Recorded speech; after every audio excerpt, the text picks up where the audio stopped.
وبه نستعين على أمور الدنيا والدين والصلاة والسلام على حبيبنا ونبينا محمد صلى الله عليه وسلم ومن دعا بدعوته إلى يوم لا ريب فيه. أما بعد، وقال الله تبارك وتعالى في القرآن الكريم: وبعد أعوذ بالله من الشيطان الرجيم، شهر رمضان الذي أنزل فيه القرآن هدى للناس وبينات من الهدى والفرقان.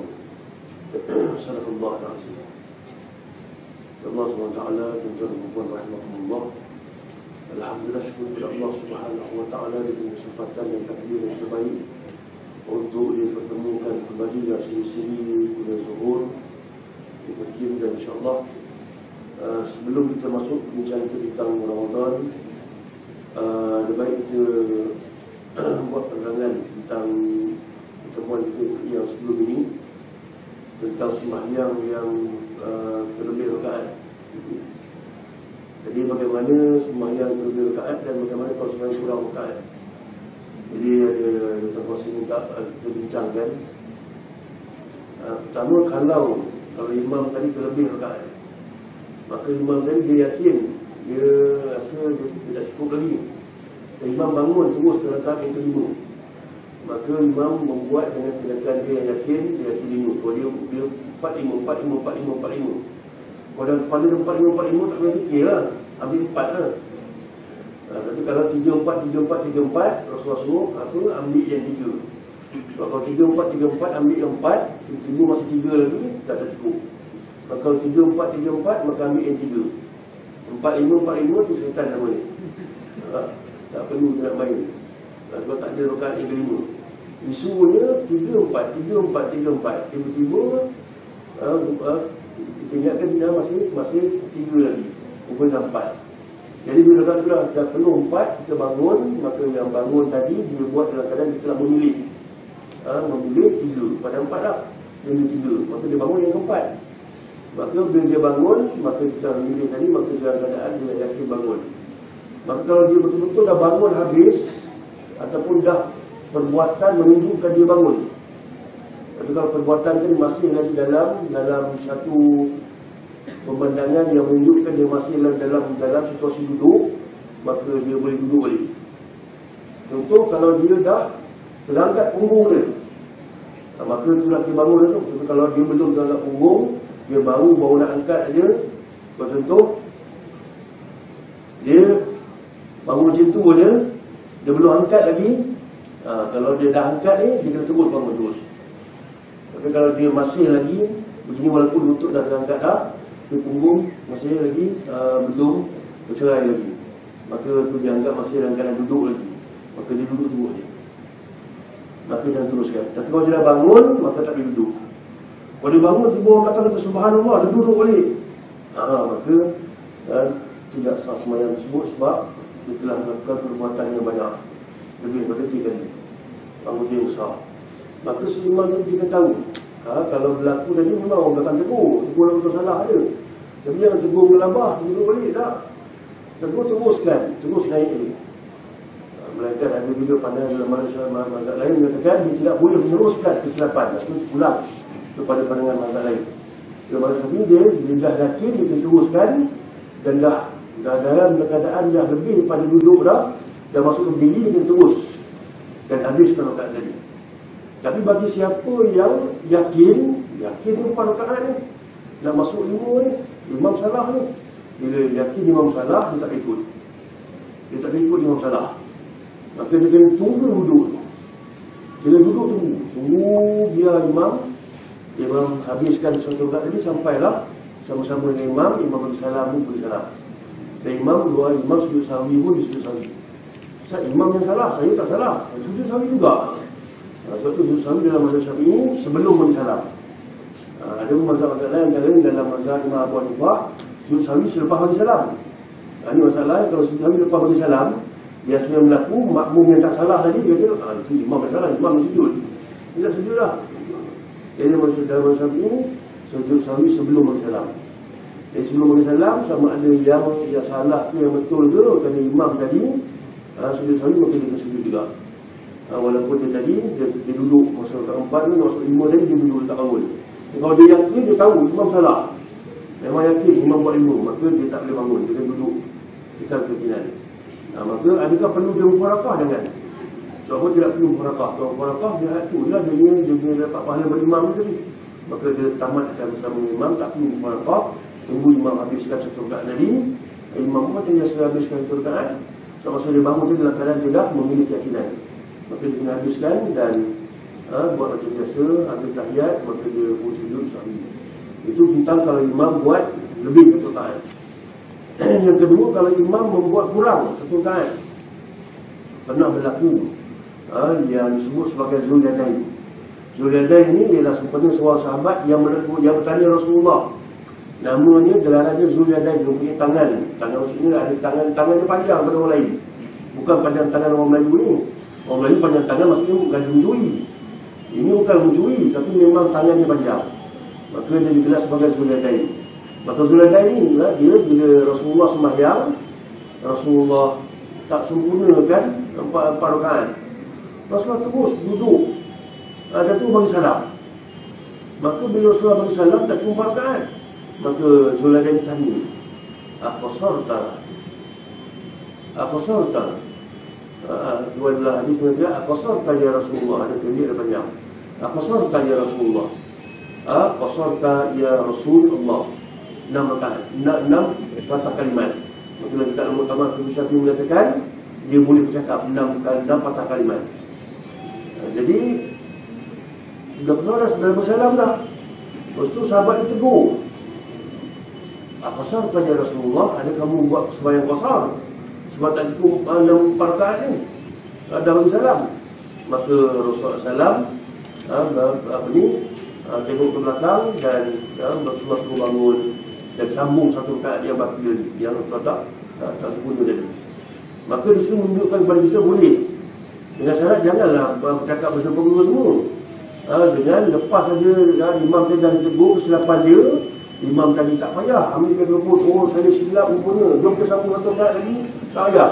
Imam tadi senyap-senyap, dia terus bangun, tak payah dia nak ngelabah-ngelabah, tak payah. Senang-senang saja terus bangun satu rakaat terus. Jadi bila orang yang nampak tadi imam tadi bangun satu rakaat, terus bangun dan ikut imam tadi, maka sembahyang tadi sah. Lepas tu imam sujud sahwi lah.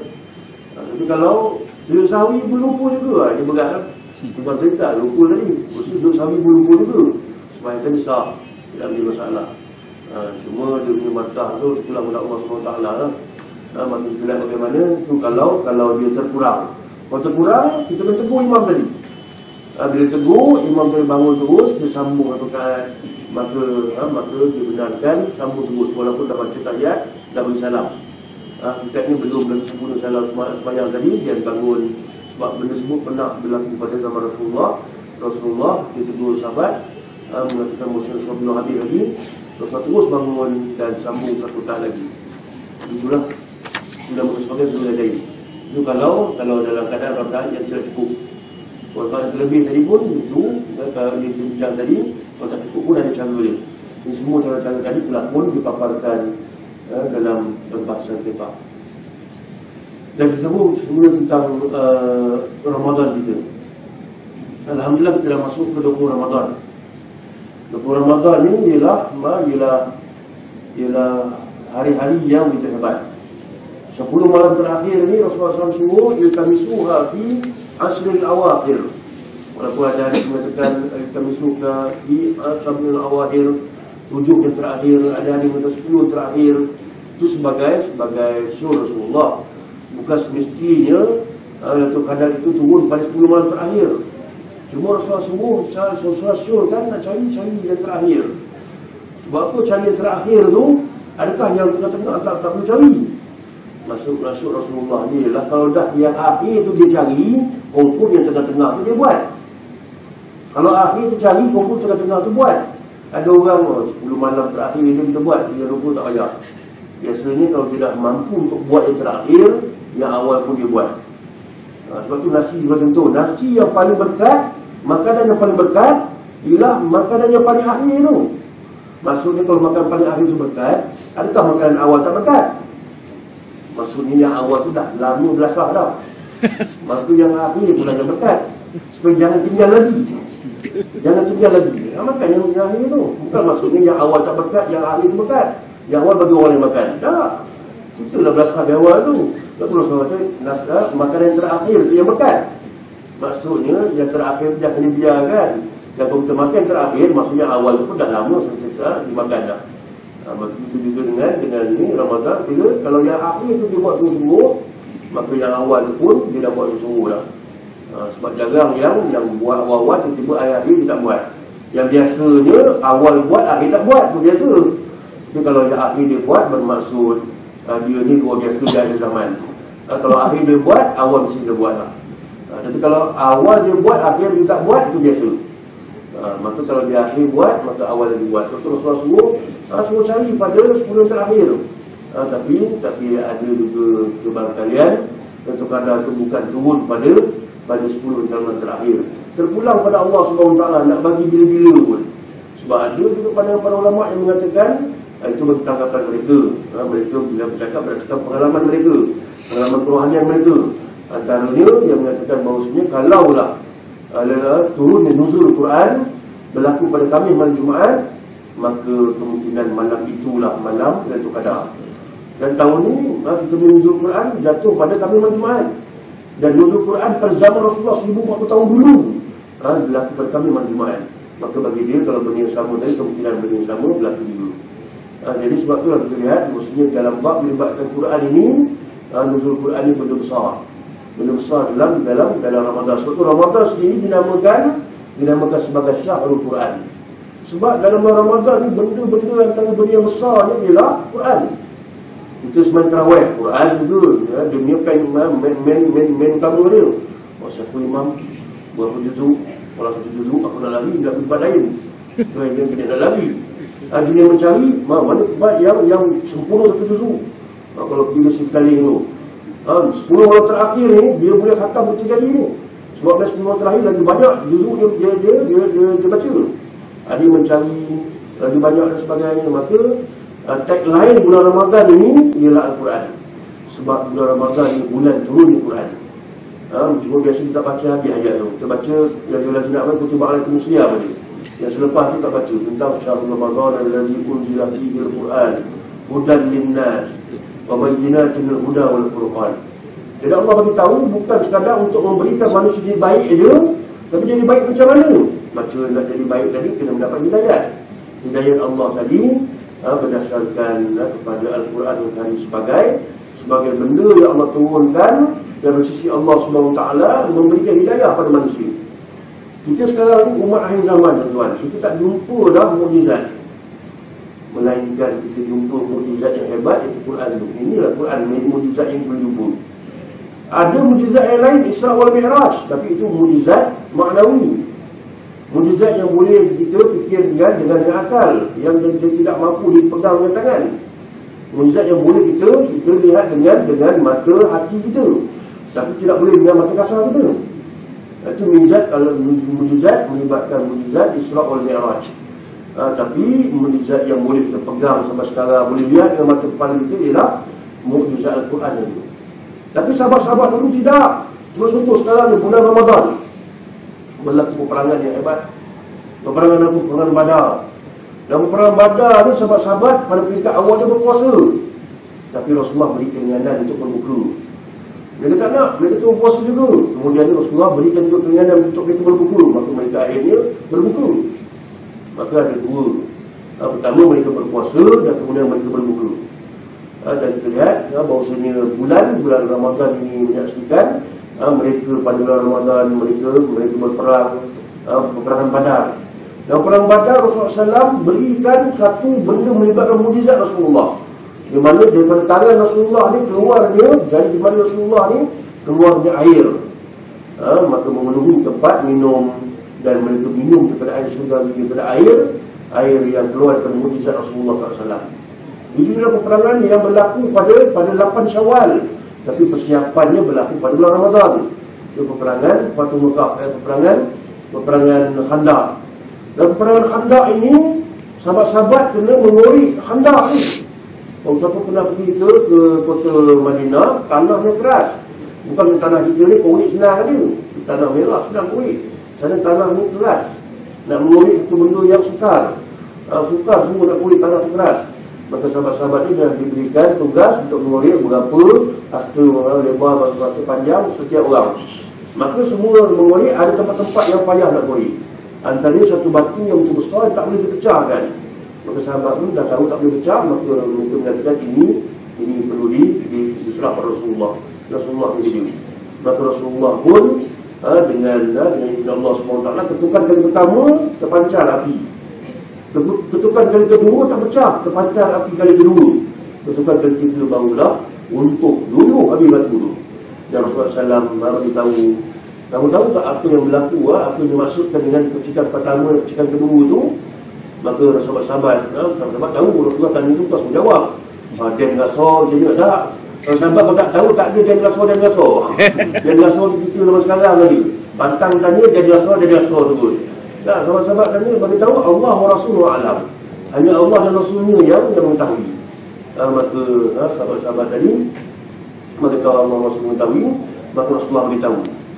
Percikan pertama itu menunjukkan ini peperangan Ahzab ni. Ahzab ni orang-orang datang ke sekitar Mekah ni berhimpun. Ahzab dia punya gerombolan semua kafir-kafir berhimpun dengan Yahudi untuk memukul PKO pada umat Islam. Selepas umat Islam kalah, umat Islam kalah peperangan Uhud, maka bagi mereka umat Islam dah lemah sekarang. Maka kita pukul PKO pada umat Islam ni. Maka mereka berhimpun ramai-ramai nak serang umat Islam. Maka dalam keadaan umat Islam lemah tengah puasa, tiba-tiba Rasulullah boleh beri janji. Rasulullah bagi tahu percikan pertama ini menunjukkan pasti akan dibunuh.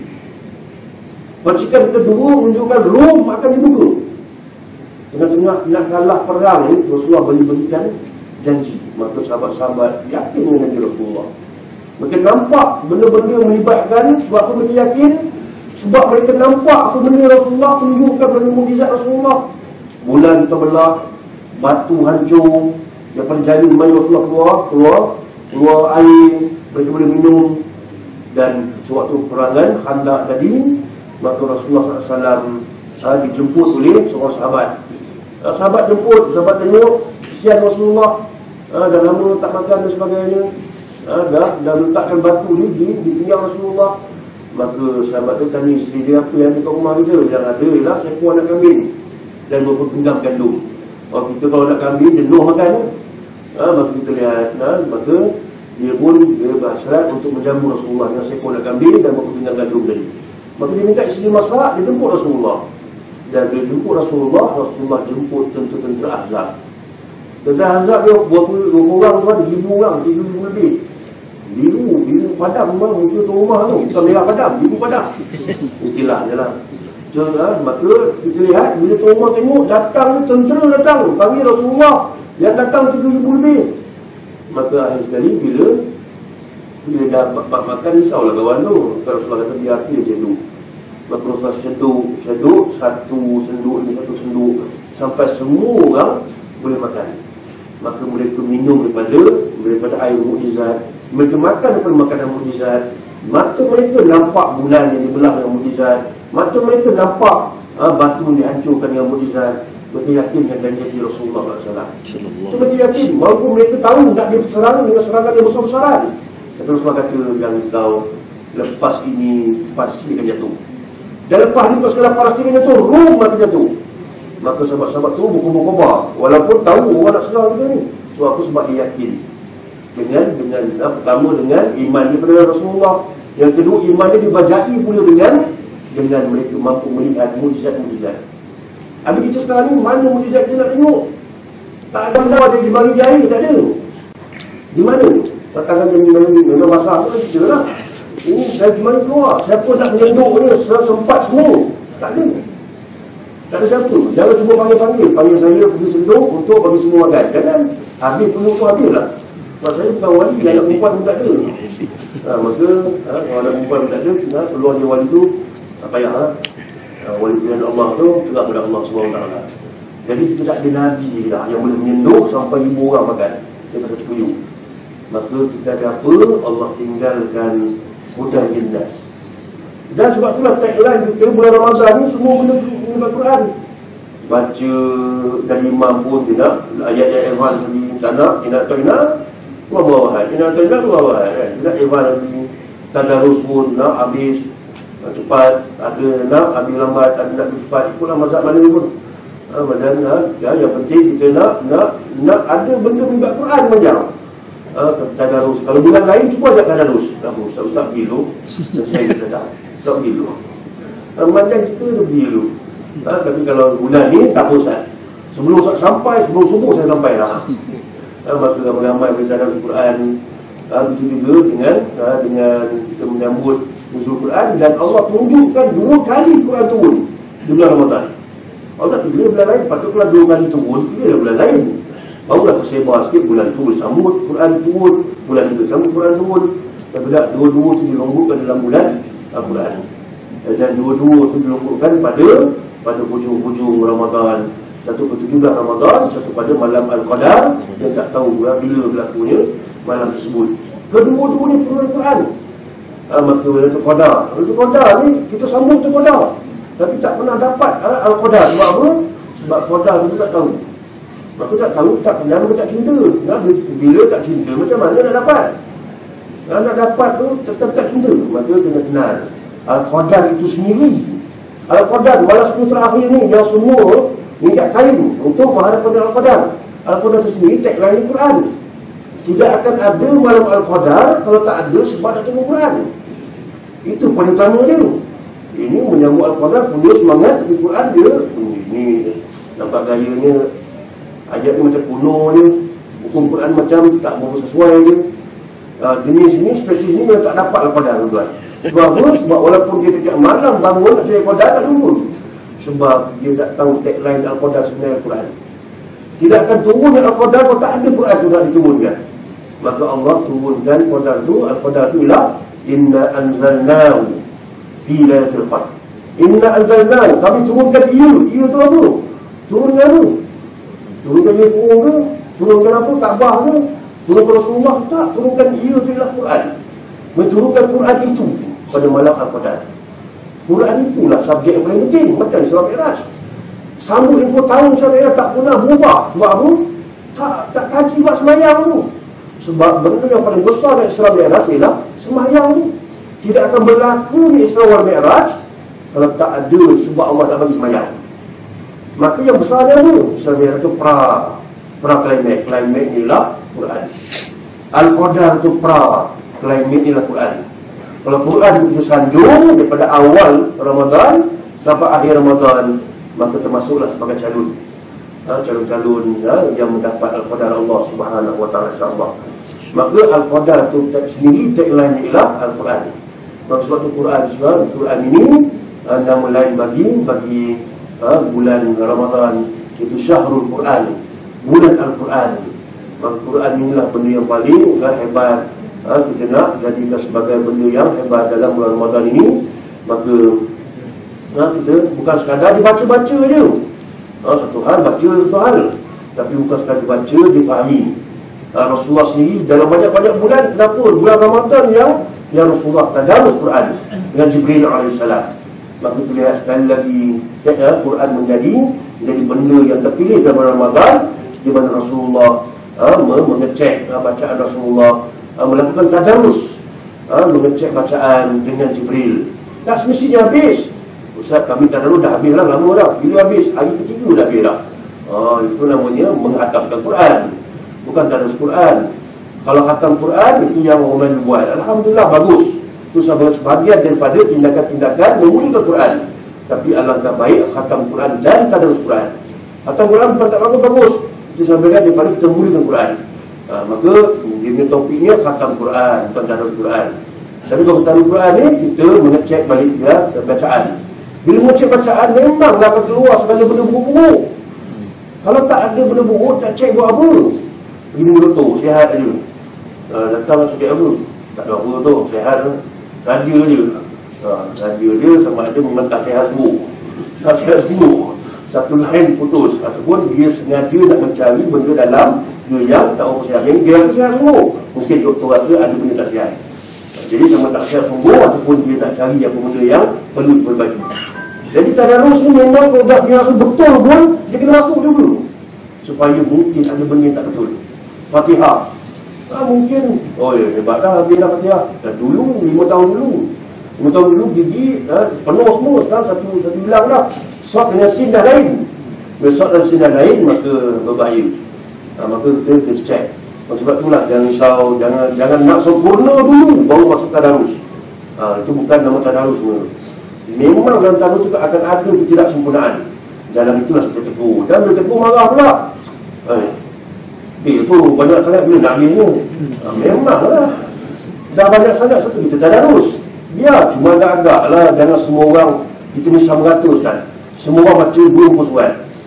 Yang merangkak pun 2 muka surat, yang lagi pun 2 muka surat, itu namanya bala. Jenuh kita tak buka puasa kita.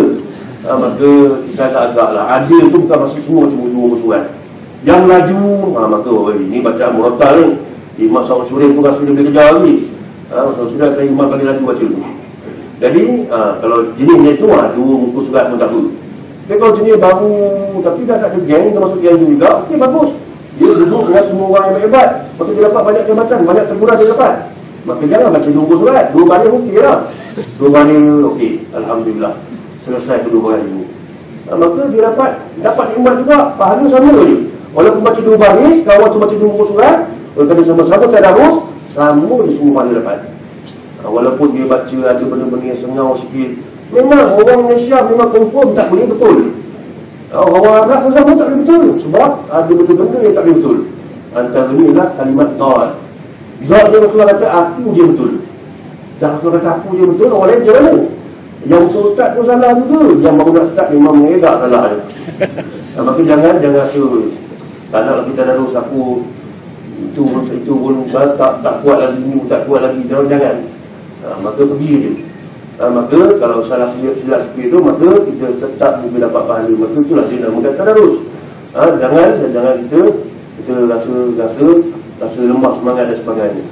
Jadi kita lihat bagaimana itulah dia Al-Quran diturunkan oleh Allah SWT. Maka bukan sekadar dibaca-baca, tapi perlu dilaksanakan. Di Rasulullah laksanakan Al-Quran inilah yang menyebabkan manusia padang pasir. Dalam permulaan kita bincang tentang tafsir Yasin itu, kita bincangkan bagaimana dipilih tempat turun Quran tadi. Allah pilih Quran itu turun di tempat yang tiada acuan tangan manusia. Di keliling itu penuh dengan acuan tangan manusia. Di selatan ada Taman Himyar, Taman Petra, di barat ada Tamadun Mesir, Kipti, di timur Tamadun Parsi, jauh lagi Tamadun Cina, Tamadun Rom, di utara jauh lagi Tamadun India, semua tu ada Tamadun. Orang Melayu ni jangan tanya sebab lain. Umar tengah buat apa tak? Aku nanti dulu.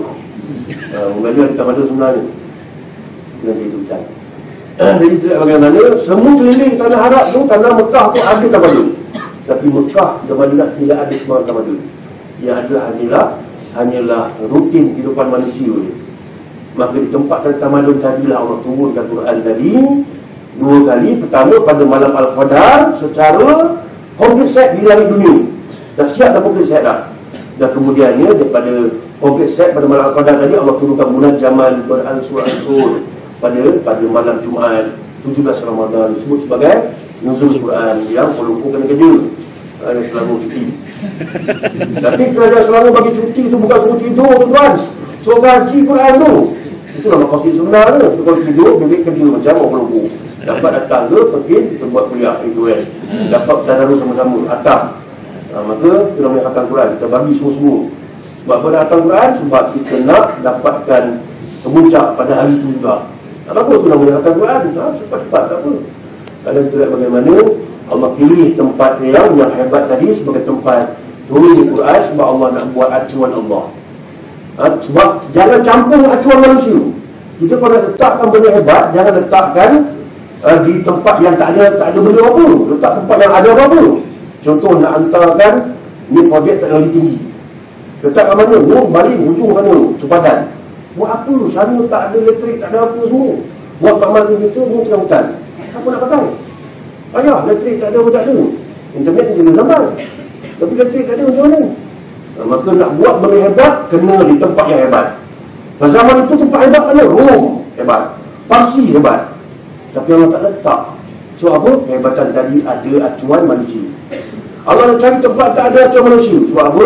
Supaya zalikal kitab la raiba fihi. Kitab ini tiada keraguan pada ini. Maka dia cari tempat yang tiada kaitan manusia. Dan tempat tu kosong, tak ada acuan lagi. Tempat tu dalam Mekah, Madinah, dia tempat yang tiada sebarang tamadun. Tak ada tamadun tu yang ada rutin kehidupan. Sampai masa musim panas dia pergi ke tempat sejuk. Sampai masa buat haji dia pergi haji. Sampai masa dia katuk kawan tu, dia katuk kawan tu. Sampai masa musim pegang dia pegang. Sampai masa dia buat ibadat, dia buat ibadat. Sampai masa dia berdagang, dia berdagang. Besar pasal dia. Tapi bukan tamadun. Tak pasal tu sekejap aja, 10 okaz, 10 majah sebagainya. Dan kira bagaimana, betul-betullah dia. Maka Allah timbulkan di situlah Quran turun. Dan disitulah acuan Allah bermula. Di situlah akhirnya bangsa Arab yang pegang Quran tadi, akhirnya mereka keluar menjadi penakluk dunia. Bermulanya hidayah dari situ. Dan akhirnya berkembang nur tadi ke seluruh alam. Namun sekarang ini merugikan, menyedihkan. Sebab mereka tak pegang lagi Quran ini, tuan. Bila mereka tak pegang Quran, jadilah mereka bangsa yang hina. Yang lebih hina lagi di Mesir sekarang ini, dia sanggup menembak orang tengah semayang. Dia sanggup menembak orang yang sedang berpuasa. Dia sanggup menembak orang yang sedang memegang Quran, membaca Quran. Kalau memegang AK-47 tu okey juga. Ini memegang Quran, tuan. Maka sekali lagi Quran dihina, maka layaklah mereka mendapat penghinaan Allah. Cuma di tengah-tengah orang-orang yang ramai mendapat penghinaan Allah itu, masih lagi ramai manusia yang hebat hatinya seumpama rasul-rasul yang berada di situ. Mudah-mudahan keberkatan mereka lah Allah datang semula keberkatan Islam, insya-Allah. Jadi mudah-mudahan Quran ini lepas sekali dibaca, tapi dengan pasti sejarahnya dan juga diamalkan, insya-Allah dia akan datang sebagai hudan linnas pada manusia seluruhnya, bukan hudan lil muslimin, bukan sebagai hidayah pada umat Islam saja, dia petunjuk pada manusia seluruhnya sebagai rahmatan lil alamin, sebagai rahmat pada seluruh alam-alam. Maka mudah-mudahan kita akan mereka yang besarkan Quran di bulan Al-Quran ini, insya-Allah. Aku qouli hadza wa astaghfirullah li wa lakum. Wassalamualaikum warahmatullahi taala wabarakatuh.